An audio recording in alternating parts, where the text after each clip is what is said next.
I hope. There we go. I am so welcome to the USA Biz Party after the party. It is a joy to have you with me. Today I am joined by Kennedy of the Email Marketing Heroes. I have to tell you, I'll tell you more about that. And Karen Reeder.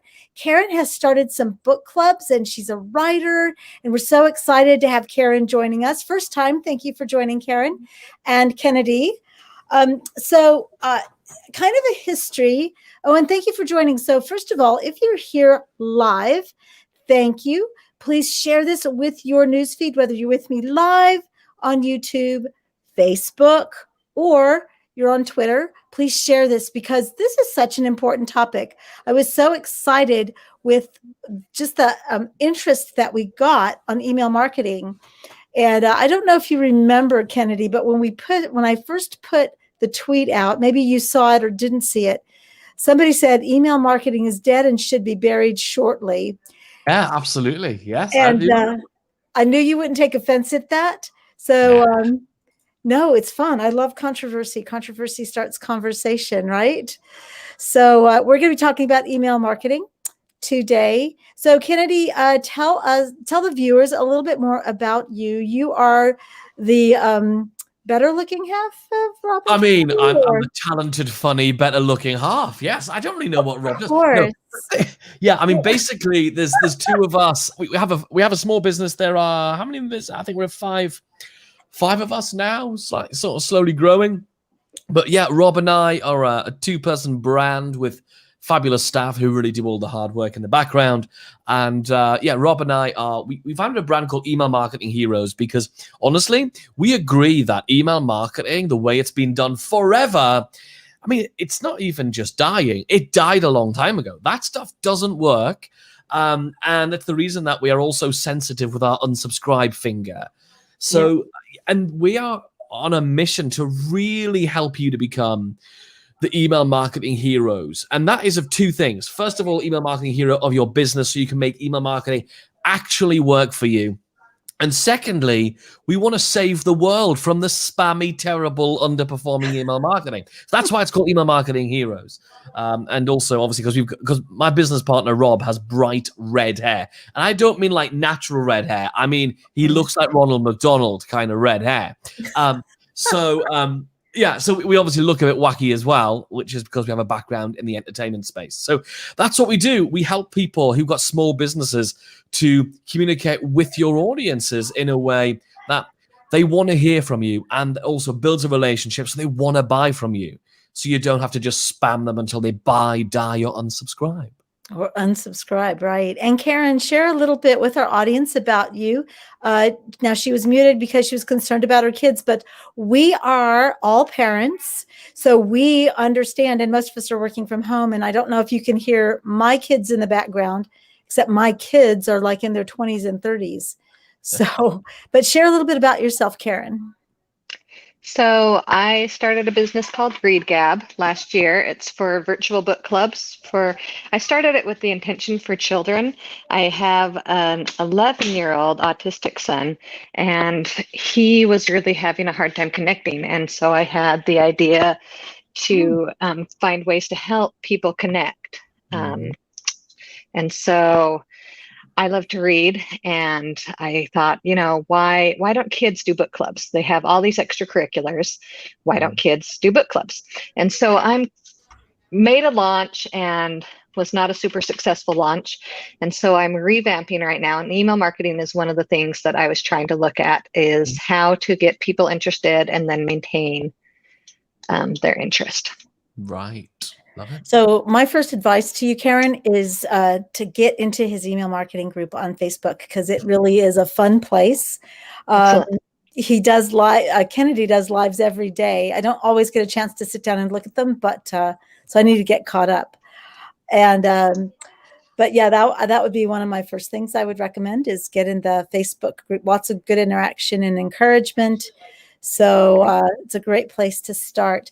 But, one of the big things that happens and we talk about is, I think the one thing that people are so afraid of is spamming because we hate it. Right. I had a phone call this morning And this person was trying to get information out of me. And I said, I'm not comfortable with this. You either tell me who I am or we don't have a conversation. We talk about telephone spam, but, everybody's afraid of losing subscribers and that kind of thing. So, Kennedy, what is the first thing that you tell people who are afraid to up their email frequency? Well, I'm going to tell you something really shocking. And that people will be thinking, what? Surely that means you're a spammer. And then I'll tell you what's going on. All right. We email our email list 365 days a year. On the odd occasion, we might email them more than once a day. Very rarely, but sometimes if hey, we've got this event and it's happening in a minute, here's a quick reminder. And the way you can make sure that you are sending email and you're not sending spam really comes down to the intention and not even the intention. It comes down to, does the person like what you're sending them? Have you got permission? And are you sending them information about something they want to hear about? So, for example, if somebody was going to send me an email every single day, that's going to make my email marketing better, make it communicate and hit people better, make it resonate with people better, and help you grow your business. And I give you a little tip every single day about how to do that with your email marketing. And you want to hear that, and you join my email list in order to receive that, there's no spamming going on. One, we've got your permission, so legally it's not spam, but way above the legal thing. Who really cares about the legal thing about spam? We need to know that it's legal. You've got to be opting into our list, but more importantly, morally, ethically, and actually just in terms of what feels nice. If I email you every day with something you really want to hear about, and that is genuinely valuable, genuinely helpful, then it's not spam. It is useful information. Especially, our emails are less than 200 words long, and they are fun, they are often funny, and they help you. They genuinely help you. So it can't be spam if it's actually good. The problem happens when people start sharing email lists and start pulling what we like to refer to as shenanigans. Basically, if you keep it shenanigan free, then you're pretty good. So, and the big thing I think people get trapped into is we feel like we need to have an email list of a certain size.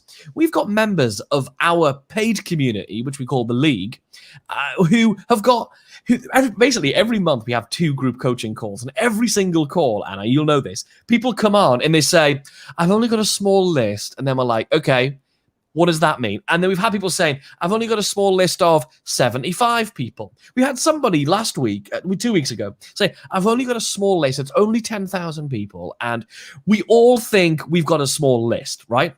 Yeah. The truth is, as we keep getting told, size doesn't matter, especially not in email marketing, right? So what we want to realize is it's really about the relationships we have with that list. Are we helping them? And are we able to, in a really efficient way, turn those subscribers into customers without having to be obnoxious, in a way that's genuinely helpful? Because when somebody joins your email list, we've got to remember something really important. They're not there on your email list because they want another friend. They're not on your email list because they don't get enough emails. They are not on your email list for any other reason other than they've got a problem and they believe you have the solution to that problem, and they want to hear from you with the solution to that problem. So if you don't show up and give them ideas, solutions, ideas to think about, inspiration, or any of the other types of value you can give to people, if you don't do that, then you are actually not fulfilling your promise and your duty to that person. Hey, if you've got something which saves people's lives, let's talk about what Karen does, who's here with us today. There is a huge gap for autistic children and the parents of autistic children. We actually have somebody in our League community who helps the parents of autistic children with cooking, which is incredible. So maybe it's worth you probably connecting with her, Karen. I can connect you with her, no problem at all.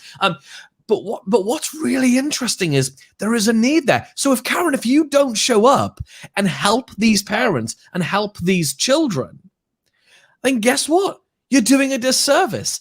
And these people are not going to get that help. So I think we have a duty to show up and give people the help. Now, if you email me with that information, Karen, you'll be a spammer. because I don't have children, which means they're definitely not autistic. And my imaginary children are also not autistic. So no way are we. Are you going to help me? So at that point, I want to meet your imaginary children. What's that? I said, I want to meet your imaginary children. So I should clarify. My groups aren't just for autistic. They're for anybody who wants a reading group. So anyways, I thought I'd throw that out there. But yeah, definitely relevant. Thank you. Yeah, and absolutely. Yes, we have a comment here. So let me pull up Tom's previous comment. Tom says size only matters with sumo wrestlers. So sure, but there's technique involved as well in sumo wrestling. There is. I have a sumo story, but it's not appropriate right now, so I'll tell it another time. And then he also stated that quality is better over quantity. Turning names on your list is a useless exercise. Get and keep the best. Which, if you're doing the quality, if you're implementing like Kennedy is telling us, then you are going to keep the people that genuinely want to hear from you. Now, I get emails. There are some people, I've looked at some of these emails and I go, I haven't opened that in such a long time. And then that person will send me the one email that I think I'll just keep it for a little bit longer. And I open that email and it's something that I'm valuing. So it is important about value. Value is super important. Karen, what is the one burning question you would have for Kennedy? Because I know that whoever else is listening, by the way, thank you for joining us. I know we've had people pop on and off. So thank you. Please share this, like us, join us. But what is the one burning question? I know everybody else is thinking and you're here.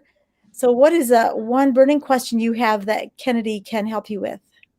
So I would say the getting started, that how do you get started? How do you set up that initial email marketing startup? Right. My small group of 0. Sure. Because I want the 75 before I want the 10,000, right? Right. Yeah. Well, the first thing to remember, Karen, is you sort of implied there, but I don't think you realize what you hit on is we all got our first subscriber. There was that day when we opened up a brand spanking new account on some email platform, and we got that. Yeah, and we got that first subscriber. We all had that day. And the other beautiful thing about email marketing compared to social media marketing is your first subscriber doesn't know they're your first subscriber. When your first follower follows you on Instagram or on Twitter, they know they're your first. They see the one. Email marketing, they don't. So what we want to do is we want to start as we mean to go on. But the other thing we want to do is make sure we do not allow the technology to get in the way of us actually delivering. Okay? You're probably almost certainly, like everybody who we meet to when we speak at events and we do keynotes and we do training, people always overcomplicate email marketing. Do you know what email marketing is? It's just sending emails. That's all it is. So let's begin with just sending some emails. So the first thing you want to do is have a really good reason for people to join your email list.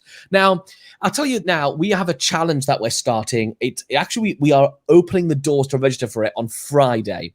And it's about creating your own standout, unique lead magnet that predisposes people to become customers rather than just sitting around. So yeah, we're launching that on Friday. Make sure you're following us to get the details on that, because I can't give you the URL right now because I'll have my hands slapped by the people who are important in our business. But one thing, a really good lead magnet, and one of the ones that works the best is this one. Would you like to receive a daily tip from me about how to improve your email marketing? So it's digestible, it's not overwhelming, and it will be entertaining. Yes, I would. Great. In that case, come and join my email list. I didn't have to create a lead magnet. I didn't have to create a fancy PDF for a big old awesome quiz. All I'm going to do is send you an email every day. The great thing about using let me send you an email every day as your lead magnet is, one, there's nothing to create up front. You're going to just start and send in emails, or it might be 2 times a day, 2 times a week, or it might be 5 days a week, Monday to Friday, like I do in one of my other businesses, or it might be once a week if you want. But the good news is, one, it takes no time to create the lead magnet and the reason for people to join your email list. The second reason to do that is when people join for that reason, then they can't get upset when you email them every day, because that's the thing they asked you to do. And if you don't do it, you're breaking your promise. So that'll give you the motivation to do it as well.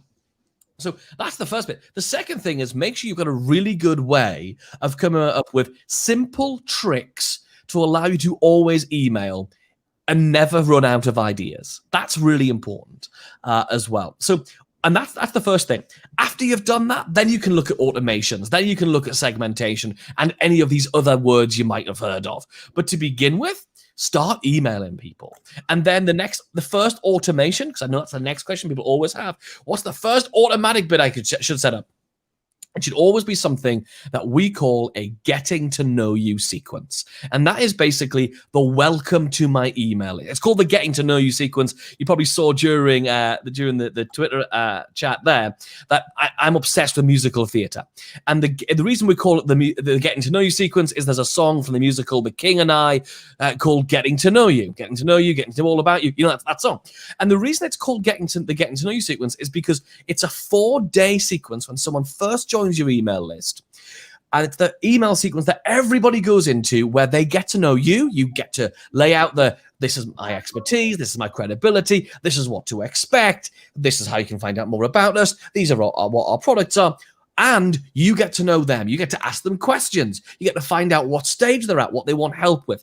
And over these 4 emails, you get to do all of those things in a really interesting way. So that's your first automation.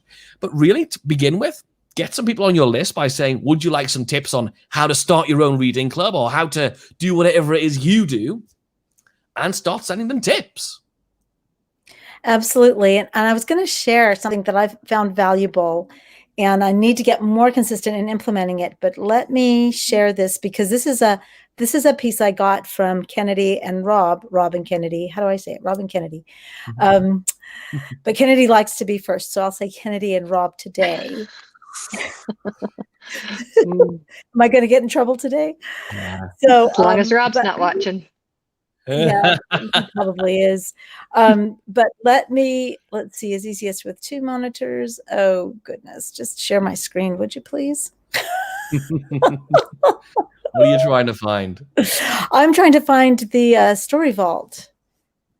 The Story Vault, my Story Vault, and I can't seem to find it very well. There we go. So let me see. Here it is. This is my Story Vault. So here, there's a date. If something happens, like this particular one, we were having a gingerbread competition, girls against the boys. It was over Thanksgiving. And my son decided to block my daughter from her very own pantry in her very own home. And what was supposed to be a friendly competition turned into death by something. And so, and then there were themes and lessons. And that's one of the things that, did it come through? No, we can't see it, but I can describe it. Basically, the idea of a story vault, what we teach in one of our programs, the idea of having a story vault, and that is just a spreadsheet somewhere that you can access on your phone. We have it as a Google Drive sheet, and we have it on our phone and everywhere. Every day, some days are more story worthy than others. Some days you have lots of story worthy events happen, and you just keep a note of them, because some days you don't. And on the days you don't have much happen, like at the minute, there's been a few days recently when I had no idea what to write about. So I went to the Story Vault and found an idea of a story that happened to me at another point. There's other things you can do. You can come up with story prompts where we give you. You've also got access to that, Anna, which is we have a thing called 365 story prompt ideas, which gives you ideas of things to think about from your life that we all have experienced, but it's about the stories from those things. And the point of these emails is to write a story where the moral of the story is something that is interesting and something that is relevant to your thing. So, for example, Anna's story about the gingerbread competition, the girls versus boys, and being locked out of your own pantry, that could easily turn into a story for absolutely any of us. So if I was telling a story about email marketing, I would say we were having this thing, and my girlfriend locked me out of the pantry, so I couldn't even get the ingredients. Have you ever felt like you're not able to reach your audience? You can't actually get hold and get in front of the people who you need to talk to in order to make the sales of your things. The only way to do that consistently is using email marketing. And then now I can now I can merge into an offer for, hey, come and join our program, The Lead. Come and get our daily email strategy training. It really doesn't matter. So one of our core frameworks is story, then the lesson, then the offer. Story, lesson, offer. And I would say 60% of our emails follow that exact formula of story, lesson, offer. And it's a really great way of coming up with unlimited emails. And people open our emails because they want to know what ridiculous thing has happened to Rob and Kennedy today. And we've had stories about Rob bought a new doorbell for his front door, but now everyone who turns it to his door knocks on the door and doesn't use the doorbell. Like, just stupid things that happen to us in everyday life.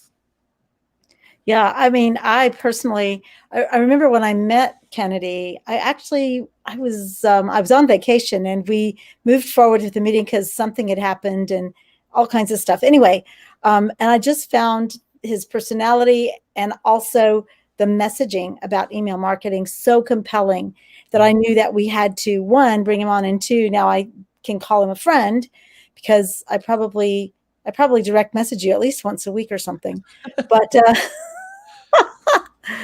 But any last words before we ask people to subscribe to our YouTube channel and join our Facebook group? No, I just think, remember, one of the whole things is email marketing is not a technology-based thing. Email marketing is a relationship-based thing. Think about what is the story, what is the stuff you can communicate with your audience. The only thing you've got to do is build beliefs. Our approach is the psychology-based approach, because from our backgrounds, which you can go and research, because they're quite unusual. But what we want to do is build the beliefs in our audience, our subscribers, that they need to have in order to be able to trust us and buy from us. Before somebody has the right beliefs in you and the right beliefs around what you teach and what you're selling, they cannot buy from you. So all this influence and persuasion and clever magic words that people use, it doesn't really work that way. There's no magic words that make people buy.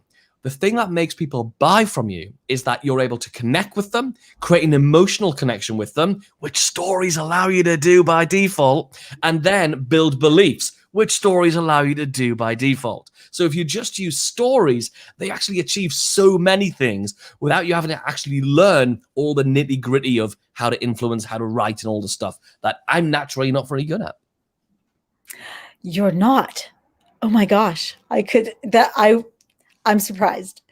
But again, I just want to thank you, Kennedy, for joining and for an engaging chat. Karen, thank you for joining us, for stepping out and being willing to come on. Thank you for having me. Of course, of course. So if you're viewing us, I would encourage you, if you're on YouTube, subscribe to our YouTube channel. If you're on Facebook, go to facebook.com/groups/USA Biz Party. Ask to join. We are actually getting ready to fire up our membership website here very soon. It's going to be very robust. There's going to be a lot that's going to be valuable to your business. I'm very excited about it, obviously, because I use the word very quite a bit, very much. So please do join. And if you're on Twitter, go ahead, follow USA Biz Party on Twitter. Again, thank you for joining us, whether you're with me live, whether you're on the replay. Make it a great day. Next week, we're going to be talking about productivity. Good thing to talk about in the beginning of a brand new year. Take care, God bless, and make it a great week.